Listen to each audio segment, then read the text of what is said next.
Ya, Siap, paling junior saya. Oke, saya langsung ya. ya Mas. Oke, baik. Bismillahirrahmanirrahim. Assalamualaikum warahmatullahi wabarakatuh. Eh, Terima kasih pertama-tama pada Historia HMI, Sofa, Ya Mas. dan rekan-rekan semua. Ya, ini sudah bicara ini para senior saya, Mbak Eva, Mas Rudi, Bang Ong, gitu. Nah, ini yang saya akan coba sampaikan ini, sumbangan saya ini akan sedikit meneruskan lah apa yang sudah diutarakan oleh para senior-senior tadi, gitu.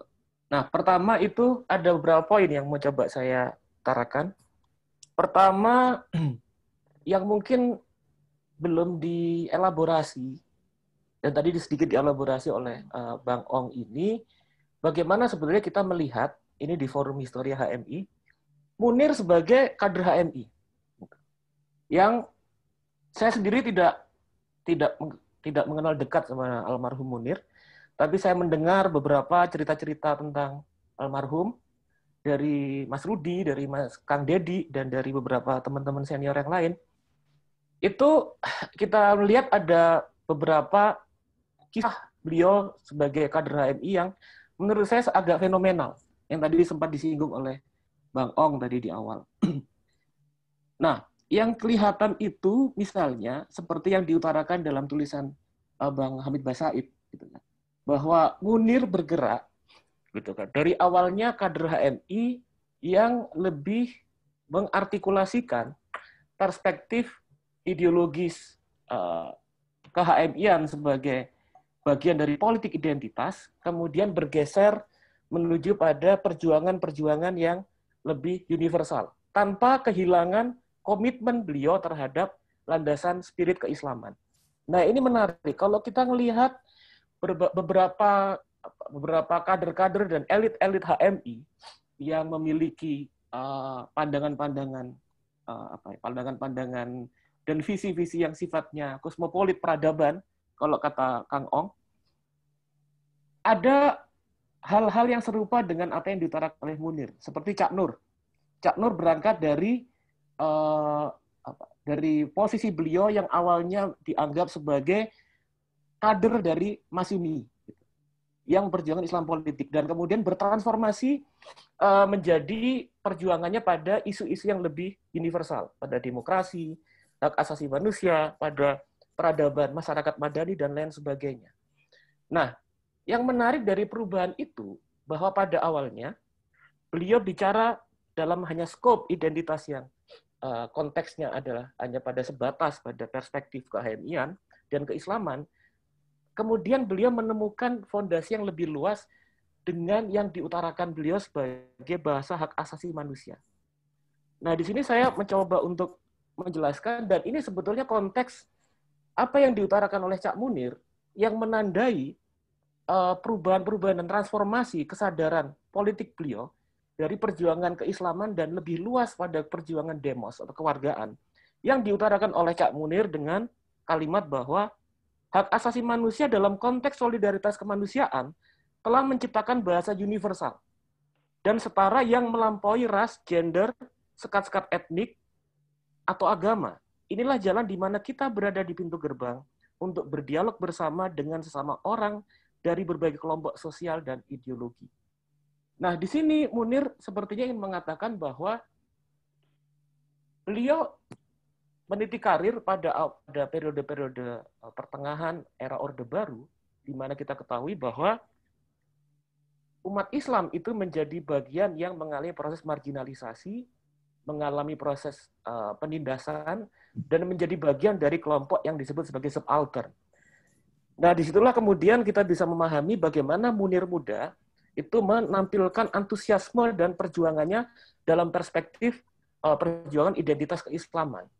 Nah, tapi kemudian diperluas bahwa untuk membangun sebuah kekuatan dan tatanan politik yang lebih, yang mana di dalamnya adalah kekuatan atau umat Islam menjadi bagian yang juga ikut berkontribusi di dalam tatanan demokratik atau peradaban demokratik, maka kemudian perjuangan itu harus bersama-sama dengan kekuatan-kekuatan yang lain yang juga mengalami proses-proses penindasan, penistaan, dan diskriminasi Nah, itu yang kemudian bisa kita lihat bahwa metamorfosis Munir dari aktivis HMI yang kemudian berangkat dari fondasi keislaman yang kemudian berbasis identitas menuju pada pemajuan atau pembelaan terhadap demokrasi dan demos, maka kemudian kita melihat bahwa ini menjadi sebuah sumbangan penting di mana sebetulnya posisi dari Munir itu dalam konteks tertentu bisa disejajarkan dengan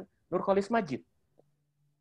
Di mana Cak Nur bicara tentang Islam, Islam keindonesiaan dan kemodernan. Munir bicara tentang dari Islam keindonesiaan dan human right. Nah, disitulah saya pikir sumbangan yang patut untuk kemudian menjadi role model atau menjadi teladan dari teman-teman kader-kader HMI, bahwa bagaimana spirit keislaman ini kemudian bisa menjadi sesuatu yang ditransformasikan dalam energi yang lebih luas untuk menandai apa sumbangan dari kader HMI bagi pemajuan hak asasi manusia, bagi pemajuan politik kewargaan, dan bagi pemajuan demokrasi. Karena di dalamnya kita adalah menjadi bagian penting yang mana kontribusi atau sumbangan kita akan memberikan capaian signifikan bagi pemajuan peradaban-peradaban yang demokratik. Nah, itu saya pikir satu hal dari bagaimana misalnya saya mencoba merefleksikan Cak Munir sebagai kader HMI.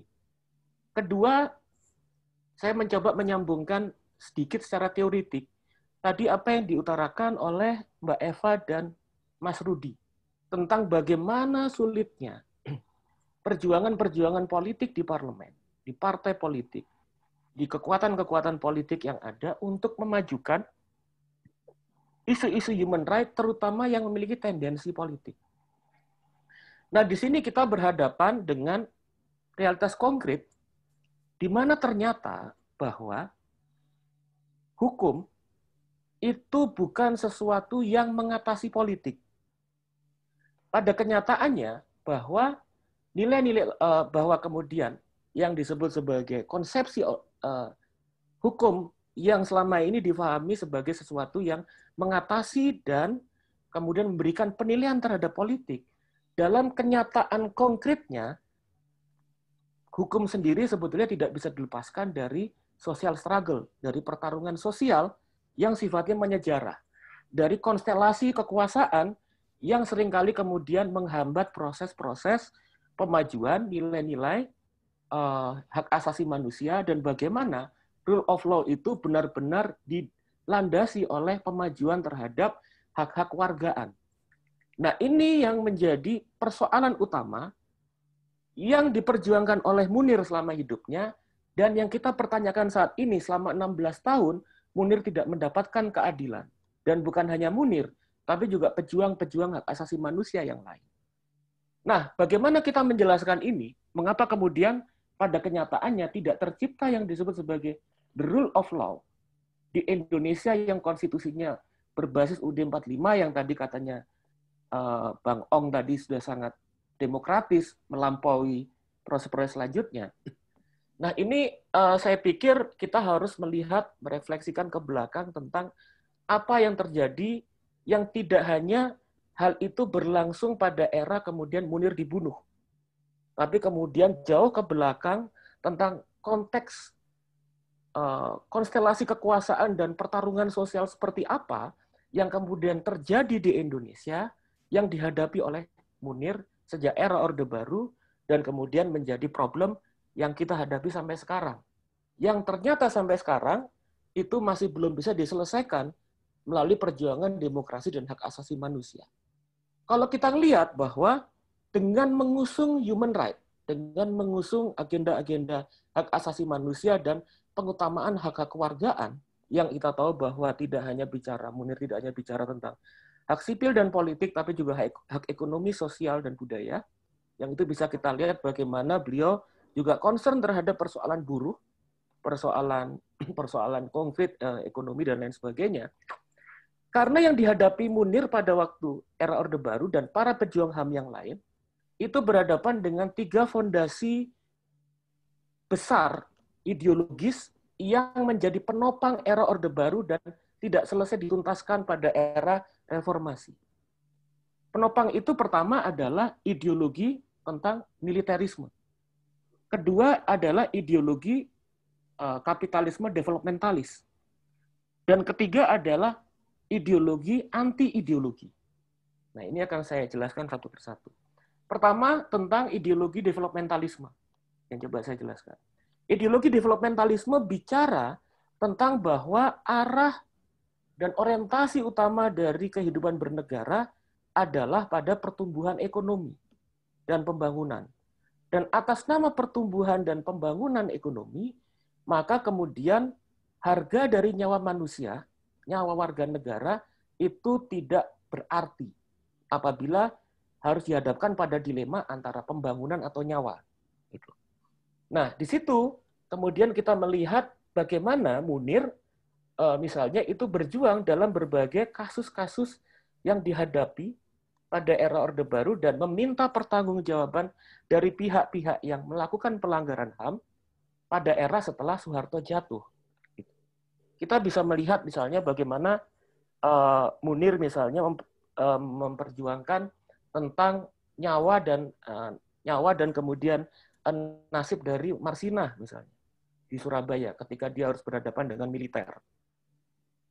Bertemu dengan militerisme tadi. Kita juga menyaksikan bagaimana misalnya Munir berhadapan dengan kasus-kasus pelanggaran hak asasi manusia di Aceh, di Papua, dan di tempat-tempat yang lain. Di Tanjung Priok dan tempat-tempat yang lain. Juga kemudian bagaimana Munir membela dan memperjuangkan hak-hak politik dari misalnya kalangan-kalangan Islam yang dianggap oleh negara sebagai kalangan ekstrim kanan. Atau bahkan Munir juga berjuang untuk membela hak-hak dari mereka yang distigmatisasi dan menjadi korban pada era 65. Gitu. Nah, ini kemudian menjadi bagian dari persoalan di mana human rights itu kemudian berjuang untuk isu tentang hak asasi manusia sebagai bahasa universal, itu kemudian berhadapan langsung dengan fondasi ideologis tadi developmentalisme dan militerisme. Developmentalisme, pembangunan ekonomi yang ditopang oleh kekuatan militeristik, kekuatan aparat-aparat negara yang di mana kemudian pola-pola untuk mencapai stabilitas sosial itu dilakukan melalui cara-cara represif. Gitu. Jadi bukan berbeda dengan konsepsi tentang pembangunan sebagai proyek pemerdekaan manusia, kemerdekaan warga negara. Nah, kemudian yang kita lihat juga bahwa Munir juga berjuang untuk melawan fobia ideologi. Yang mana kemudian kita lihat bahwa atas nama stabilitas sosial dan bahkan atas nama misalnya Pancasila, maka kemudian berbagai ekspresi-ekspresi ideologis itu kemudian dibungkam oleh negara. Yang mana kemudian dari situ kita bisa melihat pembelaan Munir itu menjadi sebuah perjuangan politik yang sangat kuat, yang sangat fundamental dan menjadi warisan yang sangat penting bagi kita karena beliau kemudian dengan isu demokrasi dan di dalamnya demokrasi adalah hak warga negara, hak asasi manusia. Maka kemudian Munir dan tidak hanya Munir dan berbagai lapisan kalangan-kalangan pejuang HAM ini sedang melawan fondasi-fondasi utama dari negara otoritarian Orde Baru. Yaitu tadi militerisme, developmentalisme, dan anti-ideologi. Ideologi, anti-ideologi.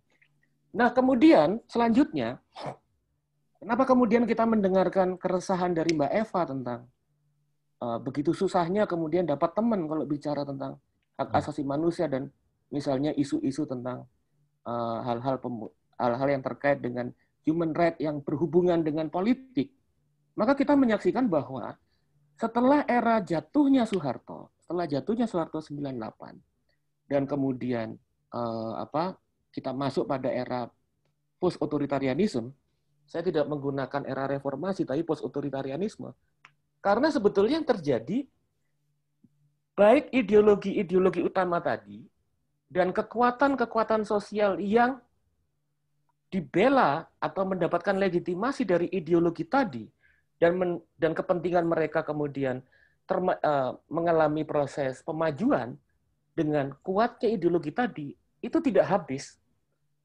Kita melihat warisan Orde Baru adalah hadirnya kembali kekuatan-kekuatan lama, kekuatan-kekuatan yang kemudian menjadi penopang utama dari rezim Orde Baru, yang mengalami proses inkubasi pada era Orde Baru dan menjadi penopangnya, ternyata mereka masih tetap eksis, mereka survive, mereka kemudian mampu beradaptasi dengan kondisi-kondisi yang baru dalam proses pelembagaan institusi demokrasi. Nah, sementara di sisi yang lain, kekuatan-kekuatan yang kemudian memperjuangkan, memajukan agenda-agenda reformasi, demokrasi, human right, gitu kan, dan ide-ide progresif yang lain, ternyata kemudian masih belum mampu mempengaruhi arena politik di Indonesia, arena politik dalam konteks masyarakat politik. Masih belum bisa mempengaruhi legislatif, masih belum bisa mempengaruhi eksekutif secara kuat, dan juga masih belum bisa mempengaruhi pertarungan-pertarungan yang berlangsung di arena politik formal. Sehingga yang terjadi kemudian, kita melihat bahwa teman-teman progresif, seperti misalnya Mbak Eva dan teman-teman yang lain, nggak ada aliansi yang kuat yang menopangnya. Gitu. Sementara tadi, kekuatan-kekuatan lama yang beraliansi dan mampu kemudian menyerap kekuatan-kekuatan baru tadi, mereka nggak peduli dengan agenda human right. Bahkan kepentingan mereka bertolak belakang dengan agenda human right. Gitu. Nah, itu yang terjadi kemudian sampai pada kemudian ya karena Munir itu menjadi menjadi duri dalam sepatu Lars, gitu, rezim yang belum berubah sebetulnya, maka kemudian yang terjadi ya harus diselesaikan Munir ini, gitu, sebagai ganjalan. Nah, kenapa misalnya sampai sekarang Munir ini kemudian masih jadi persoalan dan isu selain Munir, isu hak asasi manusia, isu-isu yang terkait dengan hak-hak otentik dari warga negara masih belum bisa dimajukan. Nah, kita berhadapan bahwa warisan tadi dalam konteks social struggle-nya belum selesai. Nah, kemudian Indonesia ini masuk dalam pusaran besar, dalam konteks global, yang disebut sebagai kondisi new despotism. New despotism itu dalam artian secara kelembagaan sebetulnya masih belum bisa dikatakan otoritarianisme. Tapi yang terjadi adalah hibridasi, percampuran, ya kan, antara corak-corak paling dangkal dari demokrasi yang bertemu dengan corak-corak warisan fundamental dari otoritarianisme. Nah, percampuran ini bisa kita lihat misalnya dalam bentuk contoh yang paradoks, pembungkaman hak kebebasan berpendapat yang di sisi yang lain dengan promosi digital 4.0. Kedua, juga kemudian kita melihat ya kan, tampilnya kekuatan-kekuatan oligarki yang berbicara dan berusaha untuk merangkul kemudian suara rakyat. Dan kita juga bisa melihat misalnya tampilnya tetap adanya rutinitas demokrasi elektoral yang berjalan seiring dengan kekerasan, money politik, dan bentuk-bentuk pembungkaman terhadap gagasan-gagasan yang mainstream. Nah, disinilah sebetulnya letak yang paling utama mengapa kita sekarang mengenang Munir. Karena kondisi konkret yang kita hadapi sekarang, itu kemudian membuat bahwa ternyata kondisi terhadap perjuangan demokrasi ini sedang menghadapi ancaman besar. Ancaman warisan Soeharto yang belum selesai, ancaman metamorfosis dari kondisi hibridasi antara demokrasi dan otoritarianisme yang membentuk pada setting tatanan new despotism. Dan kondisi yang lain adalah masih belum ada pemajuan terhadap agenda-agenda hak asasi manusia. Saya pikir apa yang bisa saya sampaikan cukup sekian dan moga-moga saja memberikan sedikit sumbangan dari forum ini. Terima kasih. Wabillahi taufiq wal hidayah. Wassalamualaikum warahmatullahi wabarakatuh. Waalaikumsalam warahmatullahi wabarakatuh. Terima kasih Mas Angga.